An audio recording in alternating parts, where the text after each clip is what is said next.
தோழர்களே, நான் சுந்தரவள்ளி. ஒரு 4 நாள் கூட ஆகலங்க ஆட்சியேற்று. மொத்தமா விஜயோடைய முகத்தை கிழிச்சு தொங்க போட்டிருக்கு தமிழ்நாடு. ஃபெயில் ஆயிட்டாரு விஜய். மக்கள் கொதித்து போய் நிக்கிறாங்க.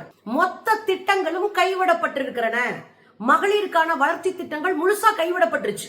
எங்களுக்கு இன்னும் டைம் வேணும், கஜானா காலி அப்படின்னு பல உருட்டுக்கள்ல அட்டி வாங்கி சமத்தியா மிதி வாங்கி நிக்கிறாரு நம்ம அண்ணன் விஜய். என்ன நடக்குது தோழர்களே? வாய திறந்தா பொய், வாய திறந்தாலே ரீலு. எங்க பார்த்தாலும் மக்களை வச்சு ரீல்ஸ் போட வைக்கிறது. அதுலயும் ஒரு பொண்ணு பயங்கரமா ரீல்ஸ் போடுறாங்க. அண்ணா எங்களுக்கு 6 சிலிண்டர் வேண்டாம்ண்ணா, அண்ணா எங்களுக்கு 2500 ரூபாய் வேண்டாம்ண்ணா, எங்களுக்கு நீங்க நல்லா இருந்தா போதும்ண்ணா, நல்லா ஆட்சியை செய்யுங்கண்ணா, பெண்களுக்கு பாதுகாப்பு கொடுங்கண்ணா அப்படின்னு உருட்டுனாங்க பாருங்க. விஜய் சார், நீங்க 2500 ரூபாய் பணம் கொடுக்கவும் வேணாம், சிலிண்டரும் வேணாம், அதெல்லாம் நாங்க சம்பாதிச்சு வாங்கிப்போம்.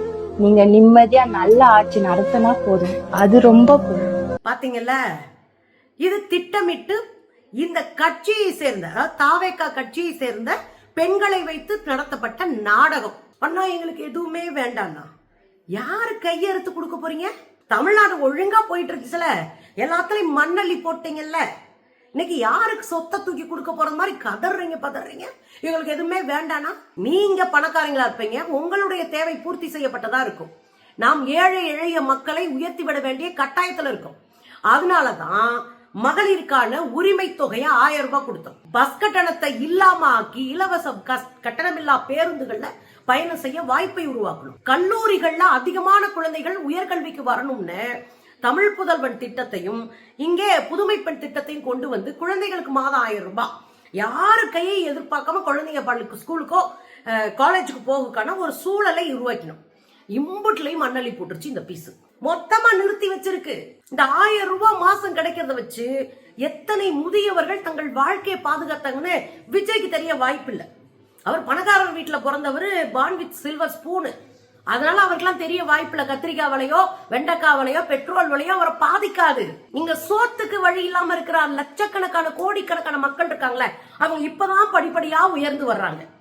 ராக்கெட்ல போறவருக்கு இங்க கீழே நடந்து போறவங்களை குறித்து அக்கறை இருக்காது.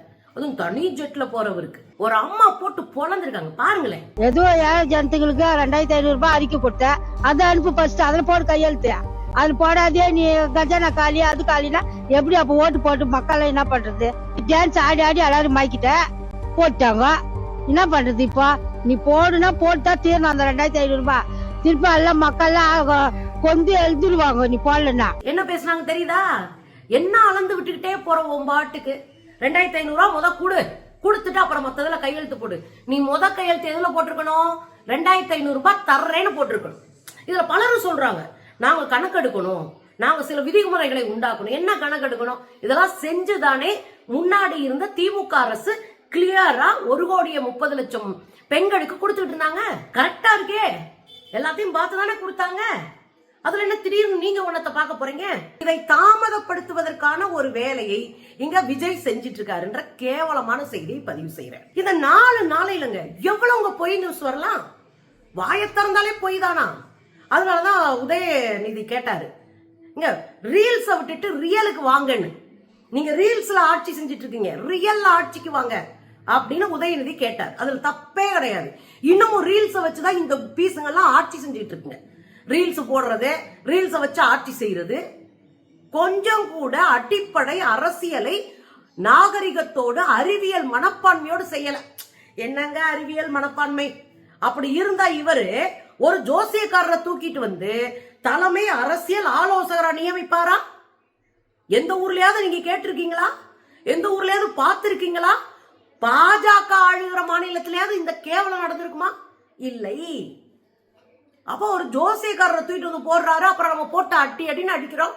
அடிச்ச பிறகு அதை மாத்திக்கிறாரு, அவரை பதவியில இருந்து தூக்குறாரு. அதுல அண்ணன் அதிரடியா சில நடவடிக்கைகள் எடுக்கிறாராம்.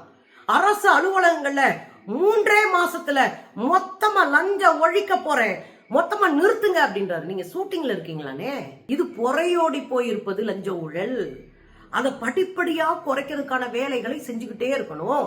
ஒரே நாள்ல ஜீபுவா போறதுக்கு இது ஒண்ணு ஷூட்டிங் கிடையாது, இது நிஜமா இருக்கிற அரசியல். இது முத புரிஞ்சுக்கோங்கனே. டெல்லி கார்பரேஷன்ல ஒரு நாள் வாங்கப்படுறதுல லஞ்ச பணம் இருக்கு பாருங்க, அது ஒரு நகரத்தையே உருவாக்கக்கூடிய அளவுக்கு லஞ்ச பணம்னு கட்டுரை படிச்சேன். நெஞ்சு வழியே வந்துருச்சு. அம்புடு சீக்கிரமா அதை டப்புன்னுலாம் மாத்த முடியாது. படிப்படியா திட்டமிட்டு மாத்துறதுக்கு முயற்சி பண்ணுங்க. இந்த சினிமா ஷூட்டிங், சினிமா பஞ்ச விடுங்க. இந்த போலி நியூஸ்ல இந்த மது ஒழிப்பு, போதை ஒழிப்புல பயங்கரமா ரீல்ஸ் ஓடிட்டு இருக்கு. அதுல ஒரு படம் பாருங்க, 1000 கிலோ குட்கா பொருள்லாம் இந்த பெட்டி கடையில தெரியாம விக்கிறாங்கல்ல, இந்த கான்சா அது மாதிரி குட்கா பொருள்களை எல்லாம் 1000 கிலோ எரிச்சிருக்கிறாங்க. எங்க? செஞ்சியில. உடனே அந்த வீடியோ தூக்கிட்டு வந்து போட்டு பாருங்கள், முத நாளே எங்க அண்ணன் அத்திரடியா இறங்கிட்டாரு பாக்குறீங்களா அப்படின்னு. என்னத்த சொல்றதுனே தெரியலங்க எனக்கு. இது நடந்தது திமுக ஆட்சியில. இந்த குட்கா பொருள் எடுக்கப்பட்டது, எரிக்கப்பட்டது திமுக ஆட்சியில. 4000 கிலோ குட்கா பொருள்களை, 1 கோடி மதிப்பில் உள்ள அந்த பொருள்களை எல்லாம் செஞ்சியில எரிச்சது திமுக ஆட்சியில. ஏப்ரல் மாசம் எரிச்சது. ஏப்ரல் 10ஆம் தேதி எரிக்கிறாங்க. இங்க மே 4ஆம் தேதி தான் ரிசல்ட்டே. புரியுதுங்களா? அதுக்குள்ள எவ்வளவு பொய் அடிக்கிறானுங்க. இது பரவாயில்லைங்க. 21 வயசுக்குள்ள இருக்கிற குழந்தைங்க வந்தா மது கொடுக்க கூடாதுன்னு அதிரடி உத்தரவு. அது நீதிமன்றம் கொடுத்த உத்தரவு. அது இன்னைக்கு இல்ல, ஜெயலலிதா பீரியட்லே. அதனாலதான் 21 வயசுக்கு மேல இருக்கிற குழந்தைங்களுக்கு மது கொடுக்க கூடாதுன்னு சட்டம் இருக்கு. அத திமுக ஆட்சியிலையும் அந்த சட்டத்தை இம்ப்ளிமெண்ட் பண்றாங்க. பாருங்க, 21 வயதிற்கு மேற்பட்டவர்களுக்கு மட்டும்தான் மது கொடுக்க வேண்டும் என்பது இப்பொழுது சட்டமாக இருக்கிறது. அதற்கு கீழே வரக்கூடியவர்களை அன்பாக அழைத்து அவர்கள் பேசி வேண்டாம் என்று அனுப்பி வைப்பது கடமையாக நாம் நம்முடைய அதிகாரிகளுக்கு நாங்கள் சொல்லியிருக்கிறோம். எனவே 21 வயசுக்கு மேல யாரும் வரக்கூடாது. நாங்கள் இப்பொழுது கேட்டிருப்பதை கூட 21, 22, 23 புதிதாக வருகிற பொழுது அவருடைய பெயரை எங்களுக்கு கொடுங்கள், வயதை பற்றி கவலை இல்லை, அவங்க கிட்ட பேசி நாங்க அவங்களை வந்து ஏதாச்சும் மாத்தி கொண்டு போக முடியுமா? பாத்தீங்கல்ல, திமுகவிலையும் 21 வயசு குறையா இருக்கிற குழந்தைங்களுக்கு கொடுக்க கூடாதுன்னு அமைச்சர் பேசுறாரு. இதுல ஏதோ புதுசா இவர் செஞ்ச மாதிரி ஒரு உருட்டுனீங்க பாருங்க. இங்க நாம வச்சுக்கோங்க, இன்ஃப்ளூயன்சர் மார்க்கெட்டிங்க வச்சு ஜெயிச்சிடலாம்னா எல்லா நேரத்திலயும் அது நடந்துராது. மக்கள் விழிச்சுக்கிட்டாங்கன்னா உங்க இன்ஃப்ளூயன்சர்லாம் காணாம போயிருவாங்க. மொத்த கும்பலை அம்பலப்படுத்தி அசிங்கப்படுத்தி உட்கார வைப்போம். ஞாபகம் வச்சுக்கோங்க. இதுல இன்னொரு முக்கியமான விஷயம், அதுல அண்ணன் சொல்லிட்டாராம், கஞ்சா விற்கிறவருடைய சொத்துக்கள் அதிரடியாக பறிமுதல் செய்யப்படும். யாரே? அண்ணன் விஜய் சொன்னாராம். என்னையா பேசுறீங்க? ஆல்ரெடி 2022ல இந்த திட்டத்தை கொண்டு வந்து சட்டமா கொண்டு வந்தது யாரு? நம்முடைய ஸ்டாலின் அரசு. ஸ்டாலின் அரசு 2022ல கொண்டு வந்துட்டாங்க. சொத்துக்களை பறிமுதல் பண்ண ஆரம்பிச்சிட்டாங்க. கஞ்சா வியாபாரிகளுடைய அசையும் சொத்து, அசையா சொத்து எல்லாத்தையும் பறிமுதல் பண்ணாங்க. அது வீடு, நிலம், அவங்களுடைய பேங்க் பேலன்ஸ், வண்டி கிண்டி அம்படையும் புடுங்கினாங்க. இதை கொண்டு வந்தது ஸ்டாலின் ஆட்சி. ஆனா கொஞ்சம் கூட கூச்ச நாச்சம் இல்லாம பொய்ய ரீல்ஸா பரப்புறதுல விஜய்க்கு நிகர் விஜய் தான். பாருங்க, உதாரணத்துக்கு பல பேப்பர் கட்டிங்ஸ் நான் கொடுக்குறேன் பாருங்க. அடுத்து ஒரு பயங்கரமான பாருங்க, இனிமேல் போதை மருந்து விற்றால் குண்டர் சட்டத்தில் உள்ளே தள்ளப்படுவது. இதுவும் ஸ்டாலின் ஆட்சியில கொடுக்கப்பட்ட சட்டம். கஞ்சா வித்தாலோ அல்லது போதை பொருள் வித்தாலோ குண்டர் சட்டத்துல உள்ள தூக்கி போட்டுறது. 2-3 வருஷத்துக்கு வெளியே வர முடியாது. சட்ட திருத்தம் பண்ணி கொண்டு வந்தது யாரு? ஸ்டாலின். நீங்க காமிச்சோம்ல, நாங்க அந்த கட்டிங்ஸ்ல நீங்க பாத்தீங்கன்னா குண்டர் சட்டையும் சேர்த்து சொல்லியிருப்பாங்க. எங்க கொஞ்சம் முழிக்கலன்னா கண்ணை தோண்டி காக்காய்க்கு போட்டுருவானுங்க போல இருக்கே. அதுலயும் சாராய கடைகளை மூட முதலமைச்சர் விஜய் ஆணையிட்டாரு. தம்பிங்களா, ஆடுறத கொஞ்சம் நிறுத்துங்க. ஓவர் ஆட்டம் ஆடக்கூடாது. ஆடாத ஆட்டம் எல்லாம் மண்ணுக்குள்ள போயிட்டான். ரொம்ப ஆடப்படாது. ஏதோ விஜய் தான் வந்து முதல்ல மொத்த கடையும் மூடுற மாதிரி சீனை போடக்கூடாது. உண்மை என்னன்னா, ஜெயலலிதா காலத்துல, எடப்பாடியார் காலத்துலன்னு எல்லா காலத்திலையும் 500க்கு மேற்பட்ட கடைகள் மூடப்பட்டுக்கிட்டு தான் இருந்தது. ஸ்டாலின் அவர்களுடைய காலத்துல 617க்கு மேற்பட்ட கடைகள் மூடப்பட்டன. இப்போ நீங்க வந்து நிக்கிறீங்க 717 கடைன்னு சொல்லி இருக்கீங்க, மூடல. 717 கடையை மூட போறோம்னு சொல்லியிருக்கீங்க. அதுக்குள்ளயும் பாருங்கள், கடையை மூடி விட்டார்கள். ஒரு பாட்டி போடுறாங்க ஒரு வீடியோ, கடையை மூடிட்டாங்க அப்படின்னு. அடுத்த நாள் பார்த்தா அந்த கடை இயங்கி இருக்கு. என்னங்க இது நடக்குது? உங்க பொய்யுக்கு ஒரு அளவு இல்லையா? அடுத்து ஒரு பெரிய பொய் என்ன தெரியுங்களா? Pink petrol.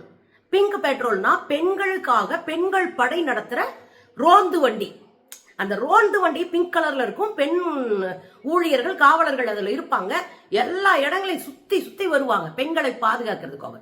பாத்தீங்களா, எங்க அண்ணன் வந்த உடனே பிங்க் பெட்ரோல் இதை வந்து பெட்ரோலை வந்து உருவாக்கிட்டாருன்னு. பேப்பராவது படிக்க வேணாமா? தற்குறிங்க. பேப்பர் படிக்க கூடாதா? இவ்வளவு கேவலமான ஜந்துக்களா இருப்பீங்களா? இவ்வளவு பொய்களை கட்டமைப்பீங்களா? இந்த பிங்க் பெட்ரோல், அந்த பெட்ரோல் வண்டியவே உருவாக்குனது யாரு? அந்த வண்டி சிஸ்டத்தை கொண்டு வந்தது யாரு? ஸ்டாலின் ஆட்சியில. பாருங்க.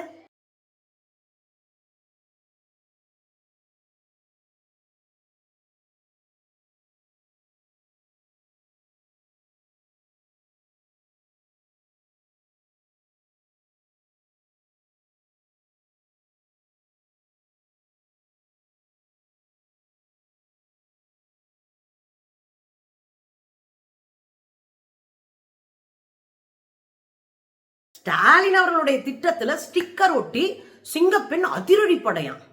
வெக்கமா இல்ல? வெக்கமா இல்லையா மிஸ்டர் விஜய்? அசிங்கம் அல்ல? பைக் போலீஸ் பெட்ரோல், அதுல பைக்ல போய் ரோந்து வருவாங்க. அந்த பெட்ரோல் வண்டி அந்த வீடியோவை போட்டு பாருங்கள், விஜய் ஆட்சியில் பைக்ல சுத்தி மக்களை இதுவும் ஸ்டாலின் அவர்கள் ஆட்சியில் செய்யப்பட்டது. ஸ்டாலின் அவர்களுடைய ஆட்சியில சேலத்துல 2026ல இது உருவாக்கப்பட்டு 2 வீலர்ல போய் சுத்தி வர்ற ஒரு சிஸ்டத்தை உருவாக்குனாங்க. அதை தூக்கிட்டு போய் எங்க அண்ணன் காலத்துல பாத்தீங்களா, தேன் மாறி பொழியுது, பால் மாறி பொழியுதுன்னு பொய் சொல்லிட்டு இருக்குங்க. அப்புறம் இன்னொரு பொய் என்ன தெரியுங்களா? CCTV surveillance. சிசிடிவியை வச்சு எல்லா இடத்துலயும் அப்படியே கண்காணிப்பு பயங்கரமாயிருச்சு. தூத்துக்குடியில பாருங்க, எங்க அண்ணன் வந்த பிறகு. இது ஸ்டாலின் ஆட்சியில செய்யப்பட்டது. தூத்துக்குடியில சர்வைலன்ஸ் வச்சு, அதாவது சிசிடிவி வச்சு கண்காணிப்பு படை ஒன்றை உருவாக்கி, ஏன்னா அங்கதானே ஒரு குழந்தை பாலியல் வல்லுறவு காலனா, அதுக்கு மேல அங்க எதுவும் நடக்கக்கூடாது பெண்களுக்குன்றக்காக சிசிடிவியை ஃபுல்லா இறக்கி அங்கங்க வச்சு ஊருக்கு வச்சு அதை கண்காணிக்கிறதுக்கு ஒரு படையை போட்டது யாரு? ஸ்டாலின். நமக்கு ஓட்டு போட மாட்டாங்க, நம்மளாம் நல்லவங்களுக்கு ஓட்டு போட மாட்டோம். நல்லவங்க வந்துட்டாங்கன்னா நல்லது நடந்துரும்ல. சினிமாக்காரங்க ஆடுறவன் பாடுறவன் அப்புறம் ஜாலியா இருக்கிறவங்க, வீட்டை விட்டு வெளியே வராதவங்க, இவங்களுக்கு ஓட்டு போட்டுருவோம். ஓட்டு போட்டுட்டு அரசு செஞ்ச அத்தனையும் ஸ்டிக்கரை ஒட்டி இதெல்லாம் நாங்க செஞ்சதுன்னு பொய்யா பரப்புவோம். இந்த பிள்ளைங்க என்ன படிக்கவா போதுங்க? இல்ல நியூஸ் பேப்பராவது படிக்க போதுங்களா? இந்த பொய்யெல்லாம் வாங்கிட்டு தெருவா சொல்லிட்டு தெரியட்டும். எவ்வளவு பெரிய கேவலம் அது. இந்த வெள்ளை அறிக்கைன்னு ஒண்ணு சொன்னாங்க பாருங்க. இந்தியாவில யாரும் வெள்ளை அறிக்கை கொடுத்ததில்ல, நாங்க தான் முதல்ல கொடுக்க போறோம் வெள்ளை அறிக்கைனா ஒரு வேற ஒண்ணும் இல்லை. இதுக்கு முன்னாடி இந்த ஆட்சியில என்னென்ன நடந்திருக்கு, எவ்வளவு பிரச்சனைகள் இருக்கு அப்படின்றத வெளிப்படையா ஒரு அறிக்கையா செய்வதற்கு பேர் தான் வெள்ளை அறிக்கை. இது நம்ம முதல்ல செய்யல சாமி. செஞ்சது ஜெயலலிதா 2001. 2021 ஸ்டாலின் அரசு அதை செஞ்சவர் பிடிஆர். 3வது இப்பதான் நீங்க வெள்ளை அறிக்கை கொடுப்போம்னு சொல்லியிருக்கீங்க. வெக்கப்படுங்க. அடுத்தவனுடைய உழைப்பை சுரண்டுறதுக்கும் அடுத்தவங்க செஞ்ச சாதனைகள் மேல ஸ்டிக்கர் ஓட்டுறதுக்கும் கொஞ்சம் கூட மக்களின் மீது அக்கறை இல்லாம தான் தோன்றித்தனமா இருப்பதற்கும் சட்டமன்றத்துல பதில் சொல்றதுக்கு முதுகெலும்பு இல்லாம வீட்டுல ஓடி போய் ஒளிகிறதுக்கும் வெக்கப்படுங்க மிஸ்டர் விஜய்.